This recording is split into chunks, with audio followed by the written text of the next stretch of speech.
Dan Imam Mahdi mereka sudah lahir sejak abad ketiga Hijriah. Dan mereka katakan Imam Mahdinya sedang bersembunyi di sebuah gua sampai akhir kiamat. Ketika nanti dekat kiamat barulah Mahdi mereka keluar, memiliki umur ribuan tahun.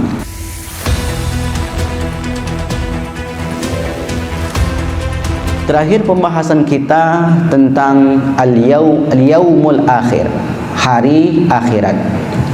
Setelah manusia berbangkit dari kubur masing-masing, lalu kemudian kita menuju satu tempat yang sangat luas, disebut dengan Ardul Mahsyar, bumi mahsyar. Mahsyar secara bahasa bermakna tempat berkumpul. Yang dikumpulkan di sana seluruh makhluk yang ada di dunia ini. Bahkan tempat waktu yang pernah kita lalui juga akan dikumpulkan. Sesudah itu kita melanjutkan perjalanan menuju Al-Haud. Apa itu Al-Haud? Telaga Rasulullah sallallahu alaihi wasallam. Telaga Nabi. Ana faratukum alal haud. Aku nanti umatku di telagaku. Faman syariba minhu syurbatan, siapa yang diberi minum seteguk minuman, lam yadhma abada, tidak akan merasakan haus untuk selama-lamanya. Jadi singgah di telaga Nabi itu sesuatu yang sangat penting untuk mendapatkan nikmat dan mendapatkan syafaat serta menghilangkan rasa haus untuk selama-lamanya. Apakah semua orang yang berada di mahsyar kala itu diperkenankan untuk singgah di sana? Jawabannya tidak. Ada kelompok-kelompok yang tidak diperkenankan. Yang pertama, orang-orang yang murtad dari agamanya. Yang kedua, orang-orang yang mengubah-ubah isi ajaran agama. Mengubah-ubah isi ajaran agama. Yang ketiga, orang-orang yang mendukung kezaliman, penguasa zalim, dan ikut membenarkan kebijakan zalimnya itu. Itu secara nyata Nabi mengatakan, man saddaqa bikadzbihim wa a'ana ala zulmihim. Siapa yang membenarkan kedustaan kebijakannya dan membantu kezalimannya, walastu minhu, aku bukan bagiannya, walaisa minni, dan dia pun bukan bagianku, walai yarida alayya al-hawdah, tak akan. Jadi digunakan oleh Nabi kata lan. Lan itu lam sambung nun. Kalau dalam bahasa Inggris artinya never, tidak akan pernah.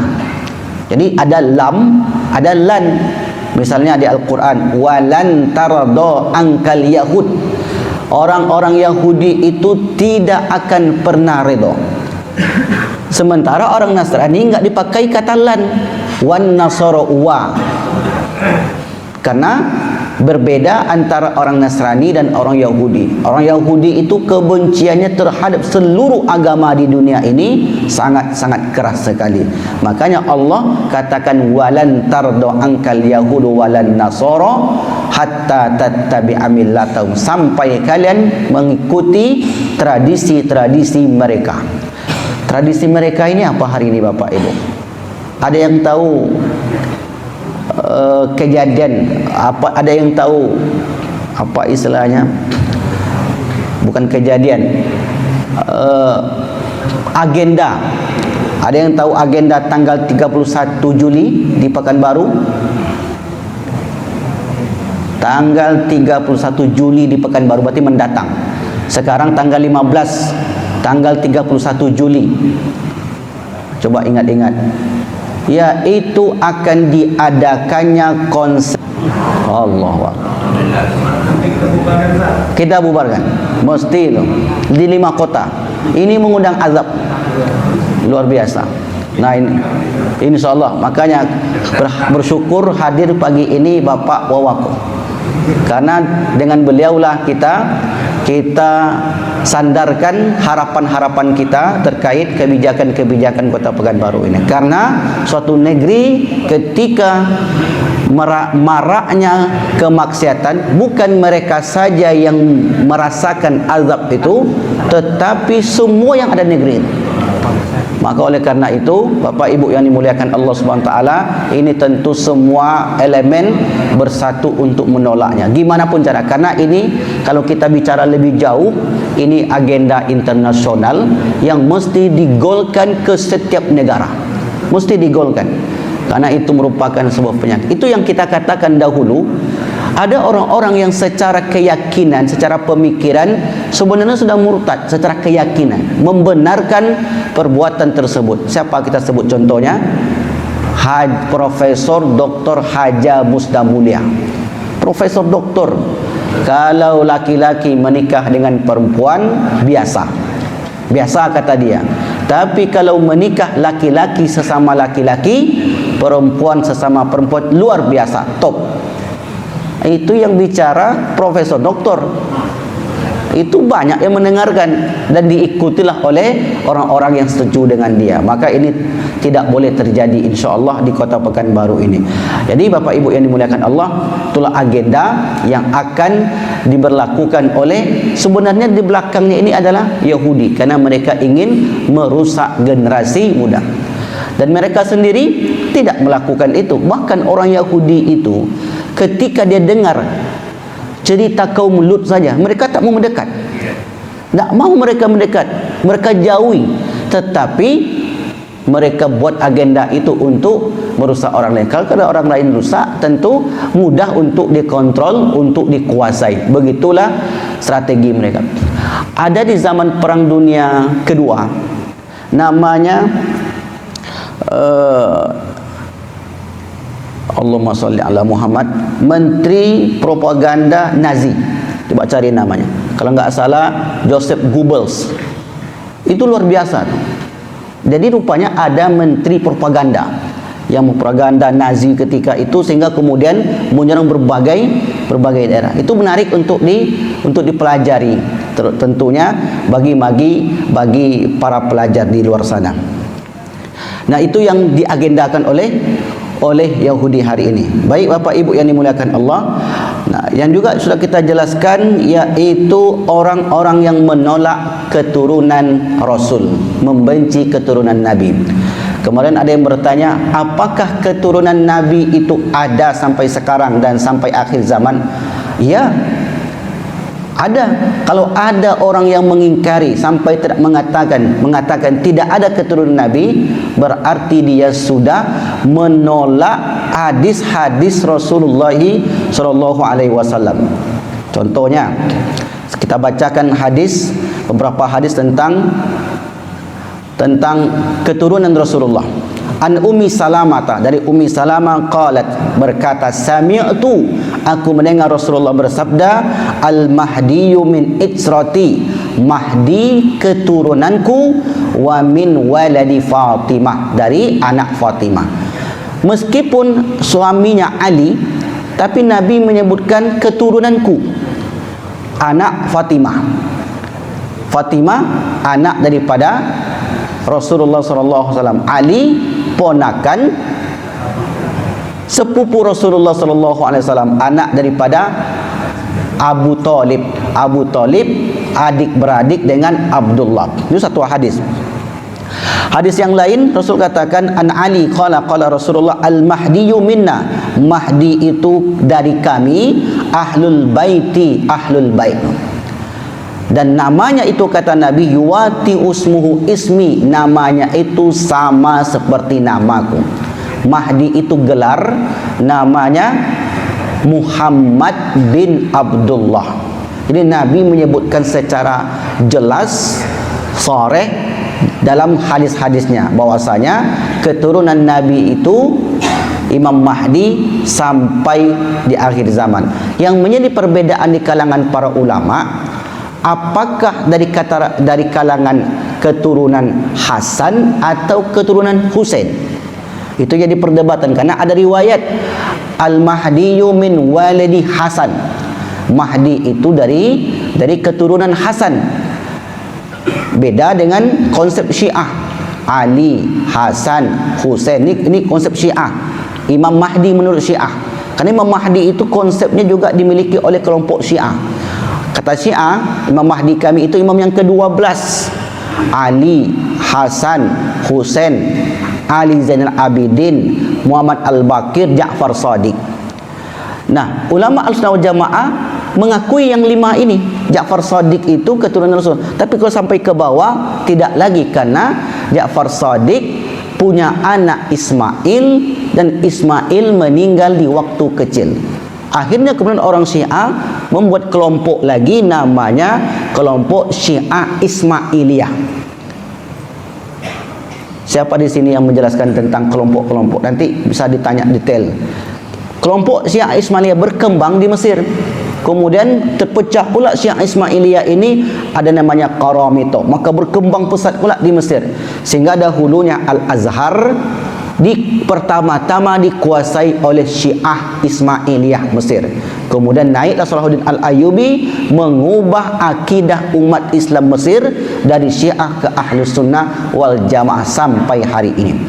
Lalu kemudian Syiah tadi mengambil lagi Imam Ali, Hasan, Husain, Ali Zainal Abidin, Muhammad Al-Baqir, Ja'far Shadiq, Musa Al-Kazim, Ali Al-Hadi, Muhammad Al-Jawad, kemudian Ali Ar-Ridha, Hasan Al-Askari, yang terakhir Al-Mahdi Al-Muntazir, Imam Mahdi mereka. Sampai di situ terputus, enggak ada lagi kata Syiah. Dan Imam Mahdi mereka sudah lahir sejak abad ketiga Hijriyah. Dan mereka katakan Imam Mahdinya sedang bersembunyi di sebuah gua bernama Sirdab. Itulah buku-buku mereka. Menunggu sampai hari kiamat dan hidup sampai akhir kiamat. Ketika nanti dekat kiamat, barulah Mahdi mereka keluar dari Sirdab tersebut. Jadi dalam konsep Syiah, Mahdi itu sudah lahir dan masih hidup, memiliki umur ribuan tahun. Ini secara akal tidak masuk. Secara akal mana ada orang yang sampai umurnya ribuan tahun. Nah, sementara Ahlussunnah wal Jamaah mengatakan keturunan Mahdi akan lahir di akhir zaman dari keturunan Rasulullah sallallahu alaihi wasallam, namanya Muhammad bin Abdullah. Jadi intinya Bapak Ibu, jika ada yang mengingkari atau menolak nasab dari keturunan Imam Mahdi, maka orang itu sesungguhnya telah menolak banyak hadis-hadis Rasulullah sallallahu alaihi wasallam. Dua kemungkinan. Menolaknya itu dua kemungkinan. Karena memang tak tahu hadis-hadis tentang Nabi, atau yang kedua membenci keturunan Nabi. Ada orang membenci keturunan Nabi? Ya ada.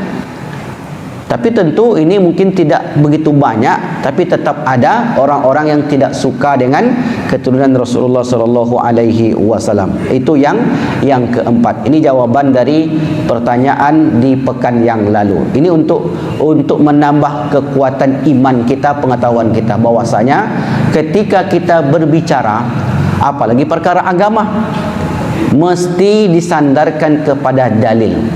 Mesti ada dalilnya. Kecuali kalau tidak ada dalil, maka kita tidak boleh mempercayainya. Yang berikutnya, yang kelima, yaitu orang yang durhaka kepada kedua orang tua. Nah, selama ini yang kita pahami, durhaka kepada orang tua itu mendapatkan dosa. Sampai setakat itu saja yang kita ketahui, bahwasanya ridallah fi ridal walidain wa sukhtullah fi sukhtil walidain. Ridhonya Allah terletak pada ridho kedua orang tua, murkanya Allah terletak pada murkanya kedua orang tua. Ternyata tidak sampai di situ. Tidak sampai di situ.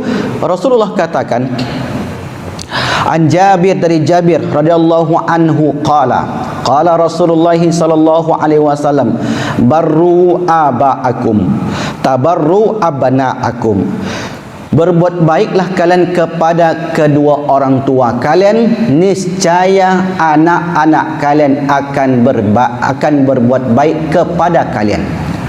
Jadi kata para ulama, berbuat baiklah kepada orang tuamu, niscaya anakmu akan berbuat baik kepadamu.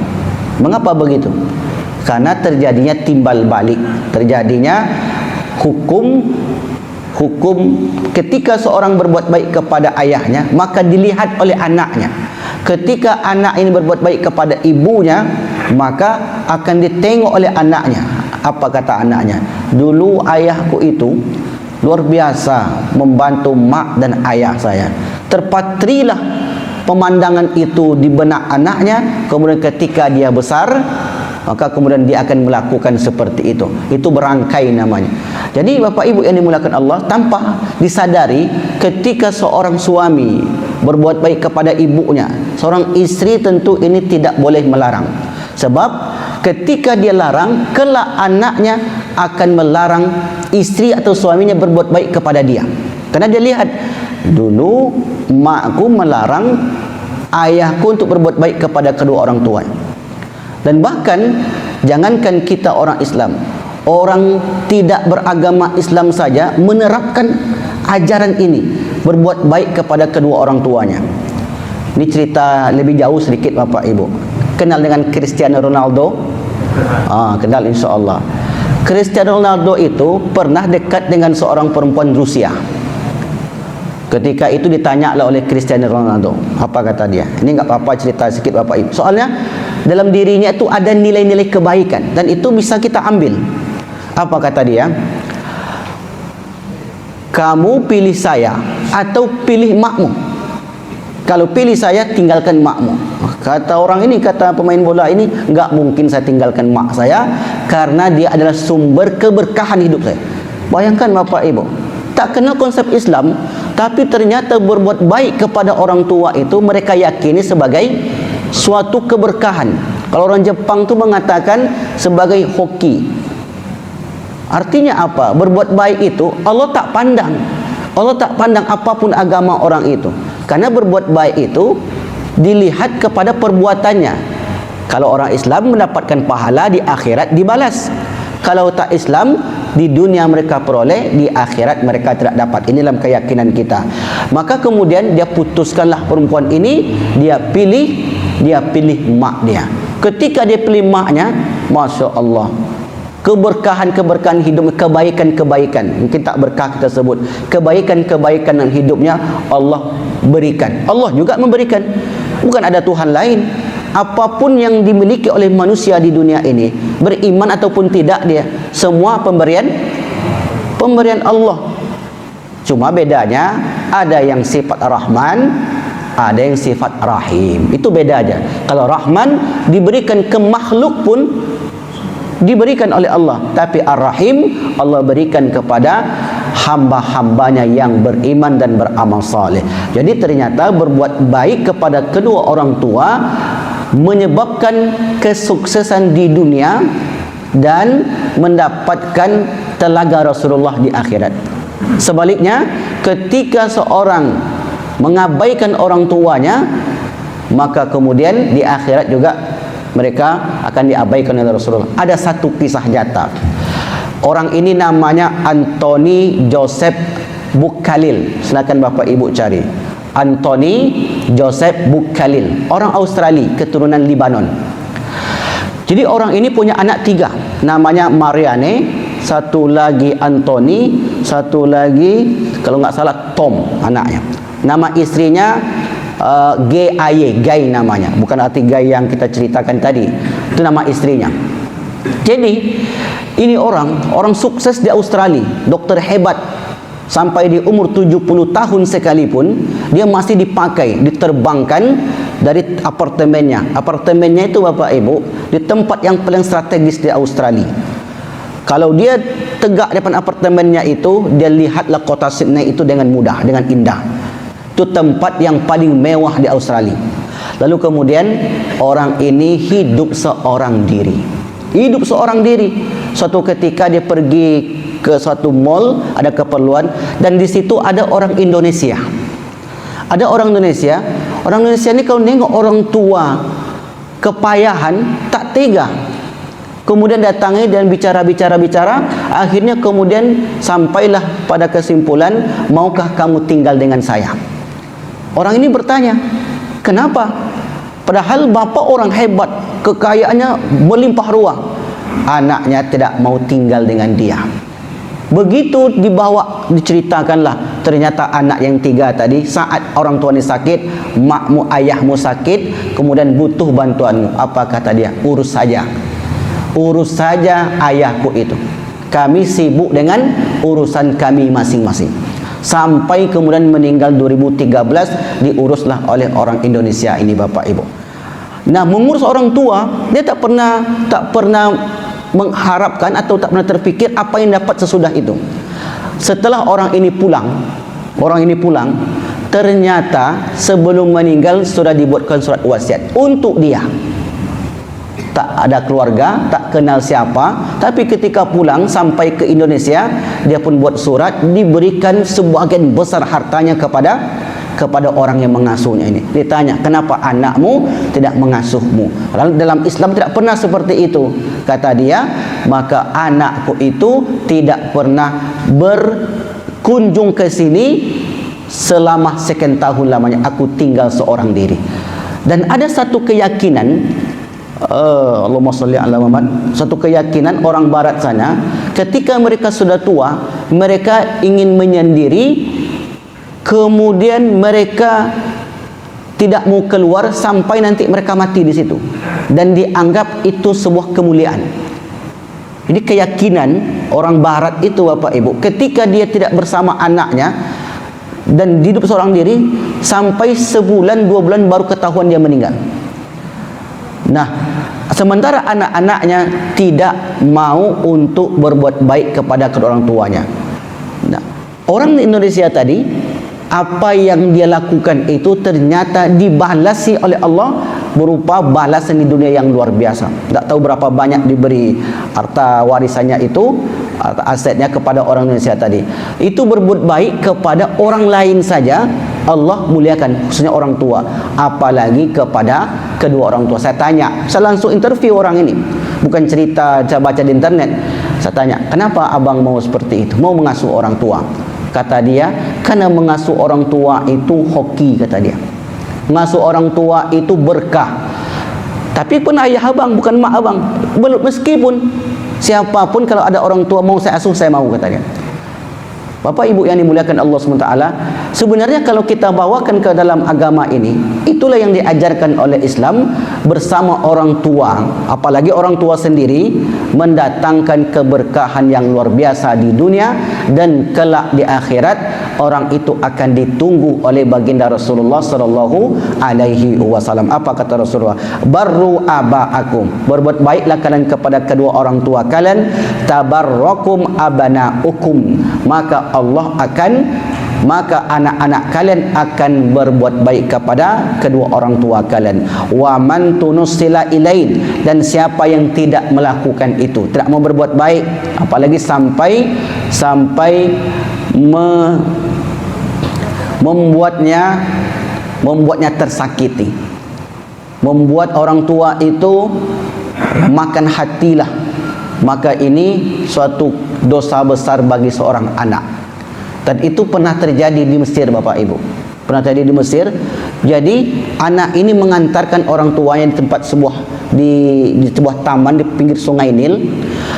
Kemudian di sana apartemen, ditengoklah oleh orang apartemen ini, salah satu pemilik apartemen di situ. Dia melihat ibu ini duduk dari jam 6 pagi, diantar oleh seorang anaknya. Pulang kerja jam 5 sore, dilihat di situ masih ada ibu tadi. Kemudian dengan beranikan diri, dia pun mendatangi ibu itu. Tanya, mau kemana Saidah? Saya menunggu anak saya, katanya kerja, nanti akan dijemput oleh seorang jam sekian, jam sekian.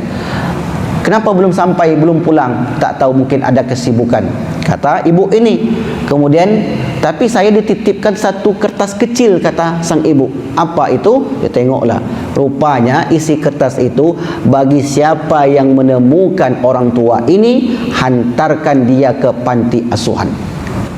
Begitu rupanya, Bapak Ibu. Ada sebagian manusia ini menjadikan orang tua itu sebagai beban. Ini bertolak belakang dengan ajaran. Terkadang pelakunya orang Islam itu sendiri. Beberapa waktu yang lalu kita baca berita seorang anak teken kontrak kepada yayasan panti jompo untuk menitipkan orang tuanya. Padahal anak ini sudah disekolahkan, sudah sukses, tapi tidak mau merawatnya. Apa kata Rasulullah? Walam yaqbal, amalnya tidak diterima. Ini bukan sekedar durhaka. Durhaka bisa jadi hanya di dunia Allah timpakan balasan kepada dia. Tapi di sini Rasul katakan falam yaqbal lam yarid, tidak diterima dan tidak datang yarid alayya al-hawda, ke telagaku ini. Jadi di akhirat termasuk kelompok yang dicuekin oleh Allah Subhanahu wa taala. Berbuat baik kepada orang tua, ada yang ketika masih hidup, ada yang sudah meninggal. Kalau sudah meninggal bagaimana caranya? Berbuat baik kepada orang tua yang sudah meninggal, menjalin silaturahim dengan kawan-kawannya semasa hidup. Ini Bapak Ibu punya masih kenal dengan kawan ayah kita, dan ada kesempatan kita untuk datang ke sana. Ketika kita mendatangi teman ayah kita, sesungguhnya kita sedang berbuat baik kepada kedua orang tua kita. Dan itu dahulu dilakukan oleh Abdullah bin Umar bin Khattab. Ketika ayahnya sudah meninggal, lalu kemudian dia melihat seorang Arab Badui yang ingin berangkat ke Mekah, diberikanlah syalnya, selendangnya, diberikan kepada Arab Badui ini dan diberikan kunggangan keledainya. Ditanya oleh kawannya, mengapa engkau berikan ke orang Arab Badui itu ya wahai Abdullah? Karena dulu ayahku berteman akrab dengan si fulan, maka aku ingin berbuat baik kepada ayahku dengan cara berbuat baik kepada teman ayahku. Bapak Ibu yang dimuliakan Allah, mungkin kita tidaklah sampai setakat itu, tetapi setidaknya ketika bertemu dengan teman ayah mak kita, kita bertegur sapa, bersilaturahim, itu termasuk salah satu berbuat baik kepada kedua orang tua yang sudah meninggal. Itu yang kelima. Yang terakhir, yang keenam, orang yang melakukan perbuatan bid'ah. Kalau sebelumnya mengubah ajaran, orang melakukan perbuatan bid'ah.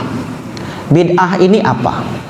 Bid'ah ini sesuatu yang sudah paten di agama kita diubah. Itu yang bid'ah. Bukan yang bersifat khilafiyah, yang sudah paten solat 5 kali sehari semalam. Itu sudah paten. Jangan diubah menjadi 3 waktu. Puasa di awal Ramadan ditentukan oleh hisab ataupun ru'yatul hilal. Mulailah puasa tanggal 6 Juli misalnya, atau tanggal 6 Juli Raya Idul Adha atau Idul Fitri ditetapkanlah oleh pemerintah. Tidak boleh diubah-ubah. Itu sudah kepastiannya. Puasa 30 hari atau 1 bulan suntuk. Kemudian haji ke Mekah. Ada orang haji ke Jambi. Pernah dengar? Berkunjung ke kuburan Abdul Karim Jamak. Dulu sempat heboh di Pekanbaru sekitar tahun 2014-2015. Membuat aliran namanya Jamiatul Islamiyah, kelompok Islamiyah. Apakah sudah taubat mereka itu atau tidak? Ada juga ustadznya, Pak. Karena yang semacam ini ada saja peminatnya. Jadi kami sambil bergurau ketika itu, di Indonesia ini lucu dan sekaligus mencengangkan. Apapun yang aneh-aneh dibuat pasti ada pengikutnya. Mana tahu nanti Pak Khalifah pengen ada pengikutnya, bisa dipanjangkan lagi pecinya ke atas, dipetebas sorbannya, maka pasti ada banyak pengikutnya. Betul nggak, Pak? InsyaAllah. InsyaAllah. Jadi di Indonesia ini Bapak Ibu buat yang aneh-aneh saja ada. Nah, ini yang disebut merubah. Tapi kalau memperingati tahun baru, itu dalam hukum termasuk perkara mubah, boleh dilakukan, boleh tidak lakukan. Jadi ini itu intinya. Jadi perkara bid'ah itu sesuatu yang bersifat paten dari Al-Quran dan hadis Nabi yang tidak boleh diubah-ubah, seperti yang dilakukan oleh orang-orang Yahudi dahulu. Nah, inilah 6 perkara yang menyebabkan seseorang tertolak saat bertemu dengan Rasulullah sallallahu alaihi wasallam di bumi mahsyar. Baik, kita masuk kepada bagian kedua. Orang-orang yang diperkenankan singgah. Nah, yang pertama, orang-orang miskin dari kalangan muhajirin. Nah, ini kita tentu tidak termasuk ke dalamnya. Orang-orang miskin dari kalangan muhajirin. Muhajirin artinya orang yang hijrah dari kota Mekah ke Madinah Al-Munawwarah, meninggalkan semua harta benda mereka.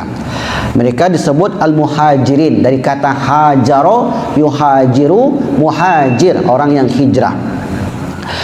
Lalu kemudian yang kedua, kaum Ansor, orang yang menolong kaum muhajirin tadi. Ini juga masih termasuk mereka sahabat-sahabat dahulu, tidak termasuk yang kita. Tapi enggak apa-apa Bapak Ibu tulis sebagai wawasan pengetahuan. Muhajirin. Nah, itu sebabnya Nabi melarang orang yang mencaci maki sahabat muhajirin. La tasubbu ashabi, jangan sekali-kali kalian mencaci maki sahabat. Kalaulah ditimbang amalnya Abu Bakar dengan amal kalian, iman kalian, maka tidak akan selevel. Tapi ada saja di kalangan manusia yang mencaci maki sahabat Nabi, yaitu dari kelompok Syiah tadi.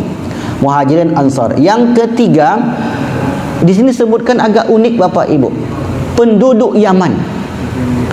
Penduduk Yaman yang beriman kepada Allah Subhanahu wa taala.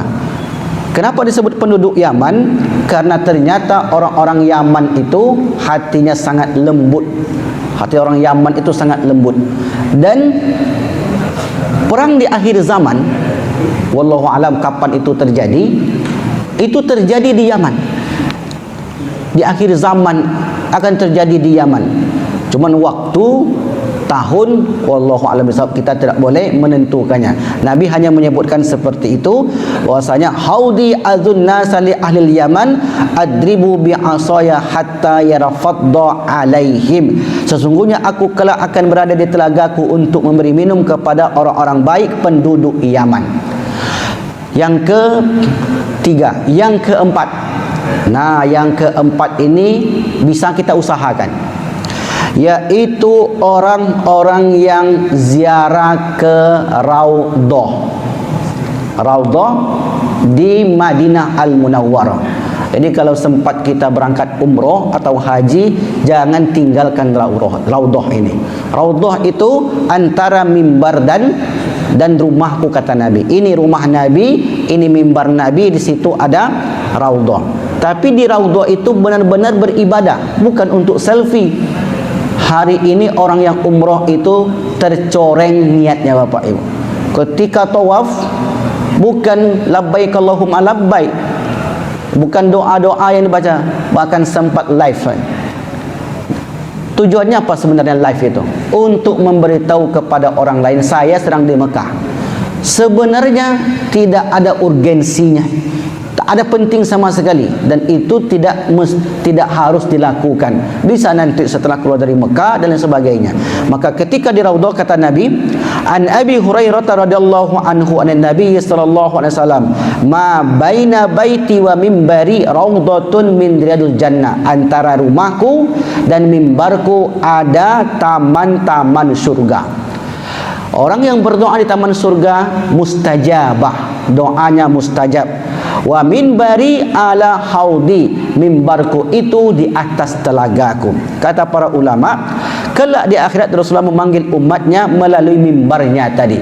Maka di situ digambarkanlah Rasul tegak di atas mimbarnya, kemudian memanggil orang-orang yang datang ke Raudhah tersebut. Maka mudah-mudahan setiap kita yang sampai di sana, Allah terima amal kita. Amin ya rabbal alamin.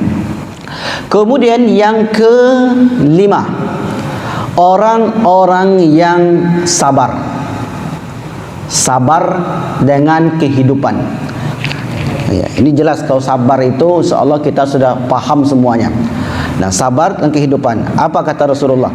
Terkhusus orang yang sabar hidup di akhir zaman. Karena hidup di akhir zaman jauh lebih berat dibanding hidup di awal zaman ataupun di pertengahan zaman. Sebab banyaknya fitnah yang yang tersebar ketika itu. An Usaid bin Khudair, dari Usaid bin Khudair radhiyallahu anhum anna rajulan min Ansar, seorang laki-laki dari Ansar, qala ya Rasulullah, ya Rasulullah, ala tasta'miluni kama sta'malta fulan. Ya Rasulullah, apakah engkau tidak memakaiku, apakah engkau tidak mempekerjakanku sebagaimana engkau mempekerjakan si fulan? Apakah engkau tidak menggunakan jasaku sebagaimana engkau memakai jasa si fulan? Qala satalqauna ba'di usratan fasbiru hatta talqauni alal haud. Engkau tidak sanggup untuk mengemban amanah ini. Sesungguhnya engkau akan menemui sesudahku kesulitan-kesulitan yang kalian mesti bersabar atasnya. Maka oleh karena itu hendaklah kalian bersabar sampai kalian berjumpa denganku di telagaku. Kesabaran tentu di dalam kebaikan. Sabar di situ maknanya ketika Allah uji, ketika kita sabar. Ketika Allah panggil minta anak kita lebih dahulu datang kepadanya, kita sabar. Bukan berarti sabar itu tidak menangis. Jangan salah paham pula, sabar jangan menangis, sabar jangan bersedih. Selaku manusia, ketika anggota keluarganya diambil oleh Allah, wajar kalau manusia itu menangis. Nabi saja ketika anaknya Ibrahim meninggal, Nabi menangis.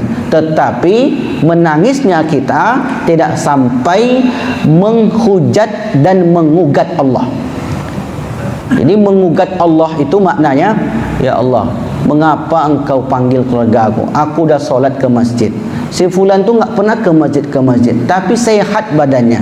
Ya Allah, kenapa engkau buat aku sakit? Aku sering ke masjid. Si fulan itu enggak pernah ke masjid, umurnya panjang.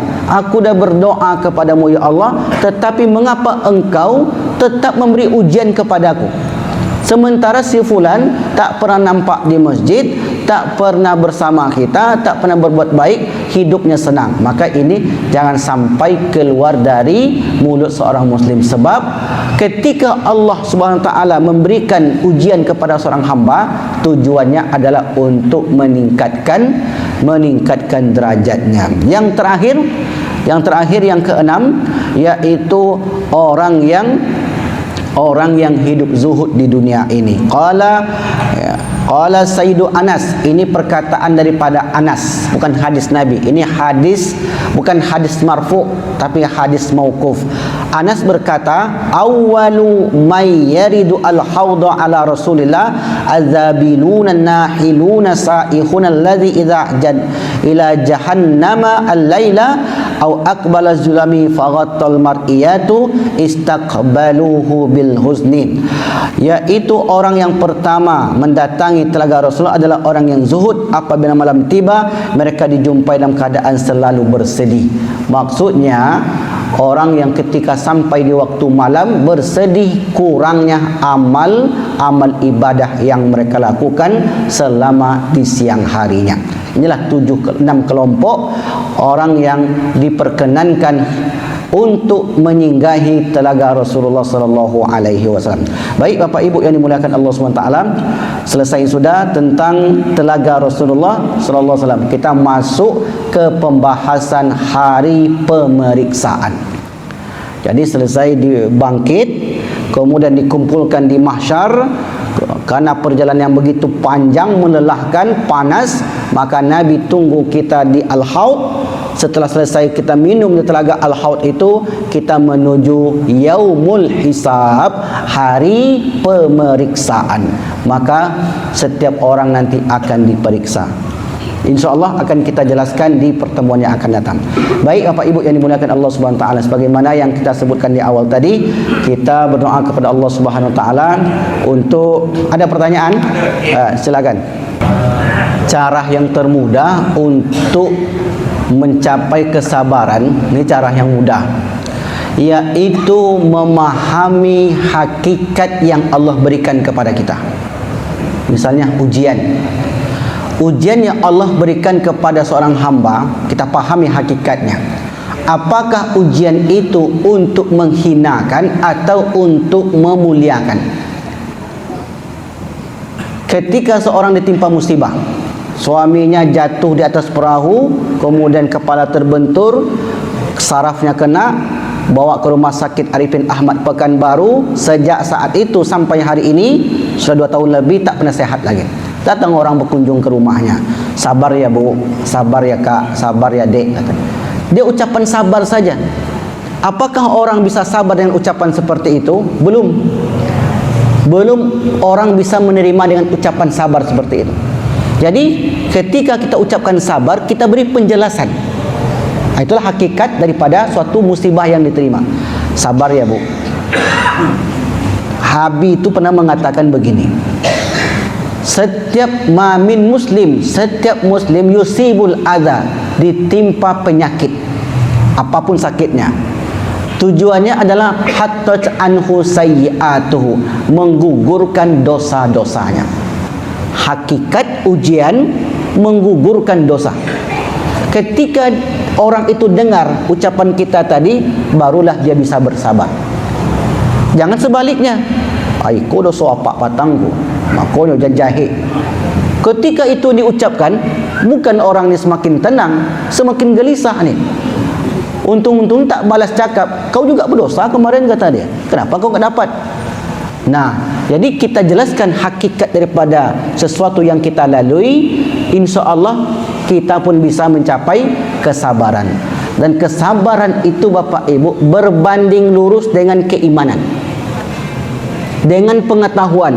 Orang yang tak memiliki pengetahuan yang dalam, keimanan yang kuat, akan sulit untuk bersabar. Jadi untuk menanamkan kesabaran butuh pengetahuan yang dalam. Bagaimana cara untuk mendapatkan pengetahuan yang dalam? Menuntut ilmu. Bagaimana caranya? Datanglah setiap Selasa subuh ke Masjid Nurul Huda. Jelas Pak? Amalan untuk sabar.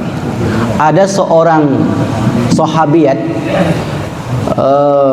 yang tak salam riwayat itu namanya Ummu Salamah, terlupa saya namanya. Jadi orang ini menangis di kuburan suaminya. Menangis di kuburan suaminya. Datang Nabi. Nabi mengatakan, sabar. Sabar itu adalah ujian daripada Allah. Kata orang ini, dia enggak melihat Nabi yang beritahu, kamu tak tahu apa yang kurasakan, tak usah ikut campur, kata sahabat ini. Kemudian Nabi pun pergi. Setelah Nabi pergi, orang yang samping perempuan yang menangis tadi, dia katakan, yang ngomong tadi itu Nabi. Muncullah penyesalan yang dalam. Kemudian setelah itu dia menemui Rasulullah, ya Rasulullah, maafkan saya tak tahu engkau yang datang kepadaku. Maka kata Rasulullah, as-sabru inda sidmatil ula, sabar itu ketika berada di hantaman yang pertama. Nah, bagaimana caranya? Kalau amalan yang kita minta, yang kita ingin lakukan, ya bisa dengan beristighfar. Tapi juga tidak akan efek memberi tidak akan ampuh kalau tidak memahami daripada makna zikir tadi. Kalau amalan insya Allah banyak Bapak Ibu. Kita berzikir, kita solat dan sebagainya, itu termasuk amalan-amalan. Nah, bagi pemahaman saya, untuk sabar yang paling bagus itu memahami dahulu. Orang banyak beramal, tapi amalnya itu tidak malah membawa dia kepada kebaikan. Maka paham dengan amalan itulah yang terpenting. Ya, bisa dengan zikir, bisa dengan istighfar dan lain sebagainya. Wallahu a'lam bishawab. Baik Bapak Ibu yang dimuliakan Allah, ya silakan bagikan kita berdoa kepada Allah untuk keselamatan daripada kampus Abdurrab, kampus kedokteran, dan juga kepada kita semua, dan juga kepada pemimpin negeri ini, kepada wali kota dan wakil wali kota, kepada pengurus masjid dan semua kita yang hadir di sini. Mudah-mudahan kita diberkahi oleh Allah Subhanahu wa taala. Amin ya rabbal alamin. A'udzubillahi minasyaitonir rajim. Bismillahirrahmanirrahim. Alhamdulillahirabbil alamin. Shalatu wassalamu ala asyrafil anbiya'i wal mursalin wa ala alihi wa ashabihi rasulillahi ajmain. Allahumma fir lana dhunubana wa liwalidayna warhamhum kama rabbawna shighara wa li jami'il mu'minina wal mu'minat wal muslimina wal muslimat al ahya'i minhum wal amwat bi rahmatika ya arhamar rahimin. Allahumma anzil sakinata wal barakata was salamata ala hazihil jama'ati masjid Nurul Huda ya arhamar rahimin. Allahumma ja'al akhira kalamina inantihai ajalina minad dunya qawla la ilaha illallah. Allahumma razuq barakatan, Allahumma anzil barakatan fi jami'ati abdurab ya arhamar rahimin wa muassisiha wa muallimiha wa tulabiha tuluz zaman bi rahmatika ya arhamar rahimin. Allahumma ihfazha min kulli su'in wa fitanin ma zahara minha wa ma batan. Allahumma ja'alha